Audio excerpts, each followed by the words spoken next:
An appeal that everybody likes. I was reared on the edge of the Jesse James country out in Missouri, and I visited the James farm at Carnegie, Missouri, where the son of Jesse James was then living.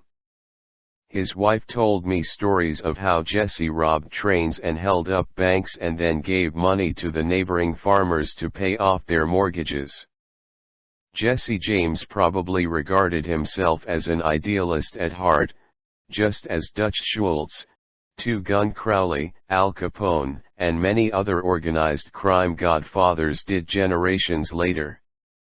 The fact is that all people you meet have a high regard for themselves and like to be fine and unselfish in their own estimation.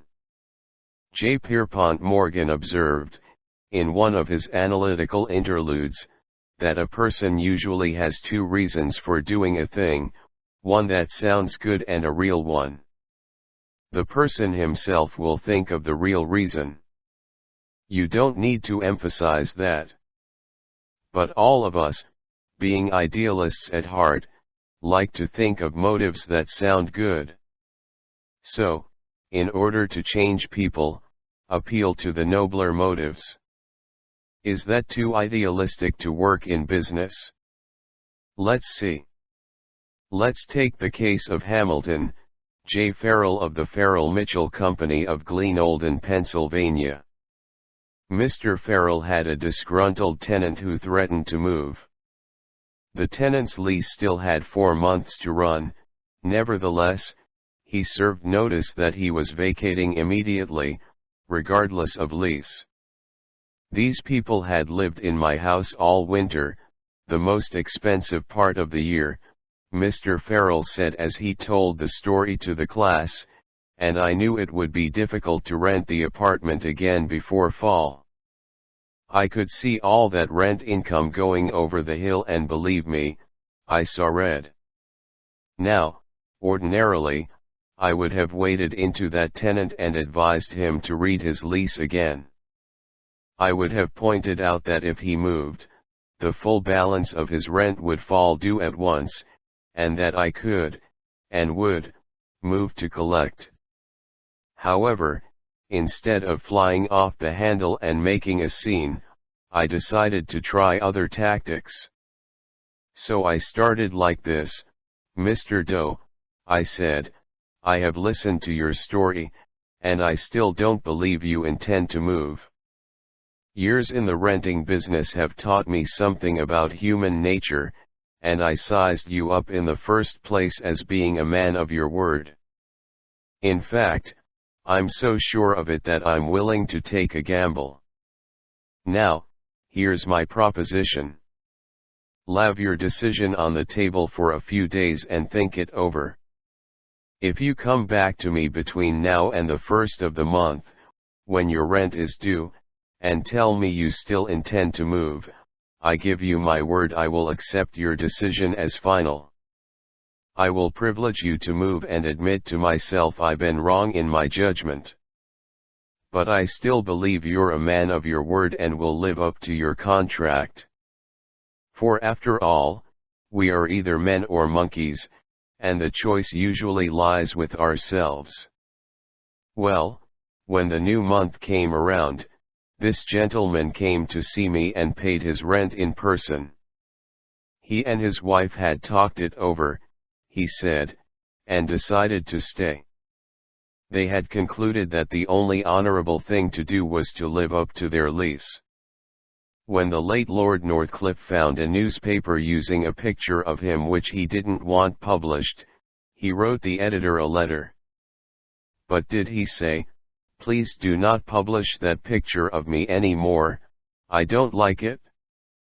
No, he appealed to a nobler motive. He appealed to the respect and love that all of us have for motherhood.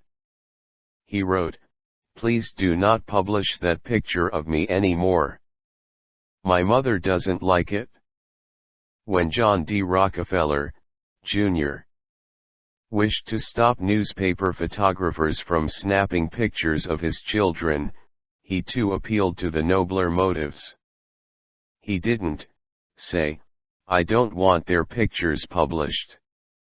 No, he appealed to the desire, deep in all of us, to refrain from harming children. He said, "You know how it is, boys.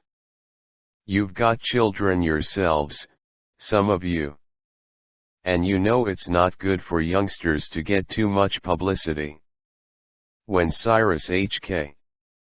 Curtis, the poor boy from Maine, was starting on his meteoric career, which was destined to make him millions as owner of the Saturday Evening Post and the Ladies' Home Journal, he couldn't afford to pay his contributors the prices that other magazines paid.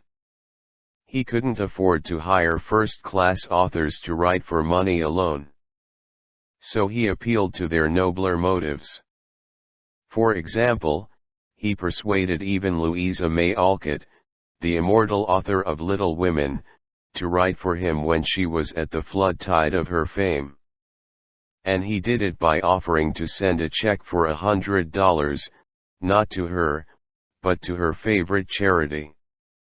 Right here the skeptic may say, "Oh, that stuff is all right for Northcliffe and Rockefeller or a sentimental novelist. But, I'd like to see you make it work with the tough babies I have to collect bills from." You may be right. Nothing will work in all cases, and nothing will work with all people. If you are satisfied with the results you are now getting, why change? If you are not satisfied, why not experiment?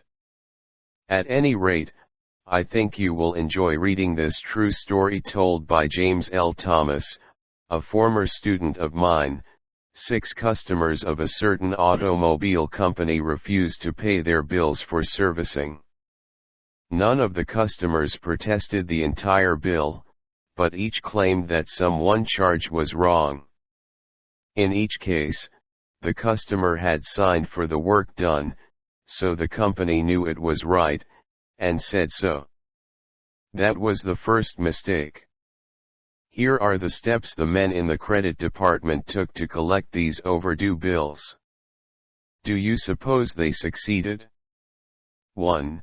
They called on each customer and told him bluntly that they had come to collect a bill that was long past due. 2. They made it very plain that the company was absolutely and unconditionally right, therefore he, the customer, was absolutely and unconditionally wrong. 3.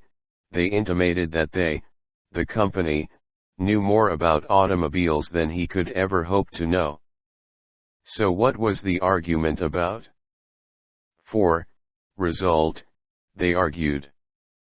Did any of these methods reconcile the customer and settle the account? You can answer that one yourself. At this stage of affairs, the credit manager was about to open fire with a battery of legal talent, when fortunately the matter came to the attention of the general manager. The manager investigated these defaulting clients and discovered that they all had the reputation of paying their bills promptly. Something was wrong here, something was drastically wrong about the method of collection. So he called in James L. Thomas and told him to collect these uncollectible accounts. Here, in his words, are the steps Mr. Thomas took.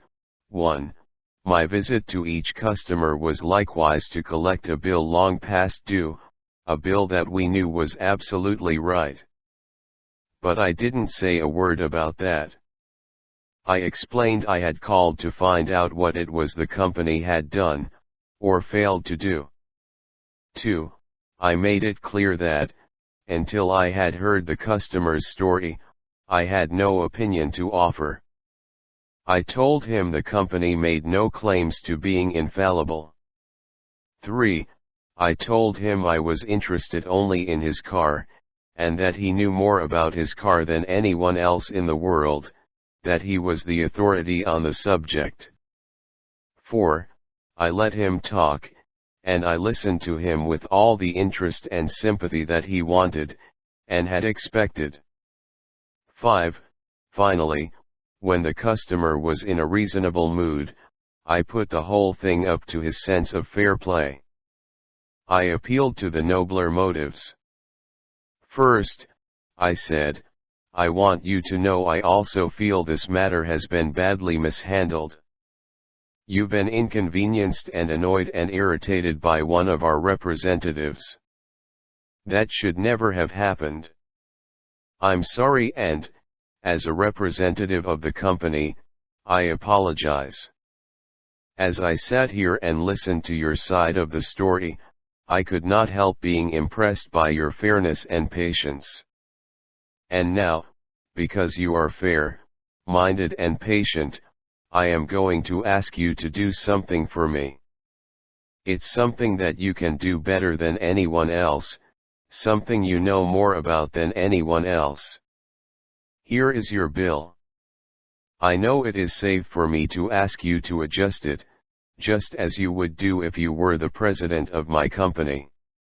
I am going to leave it all up to you. Whatever you say goes. Did he adjust the bill? He certainly did, and got quite a kick out of it. The bills ranged from $150 to $400, but did the customer give himself the best of it? Yes, one of them did. One of them refused to pay a penny of the disputed charge, but the other 5 all gave the company the best of it.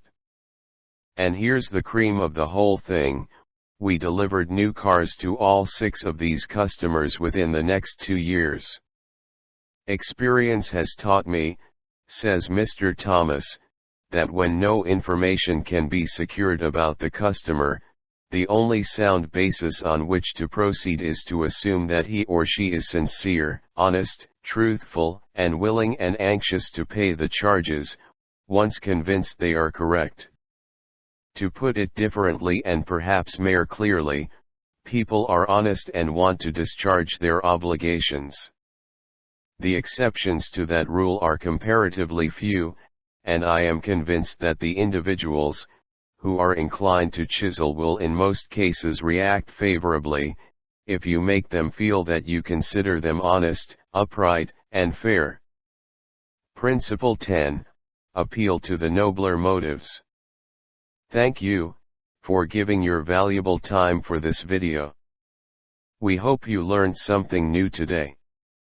Please like and share this video to your friends.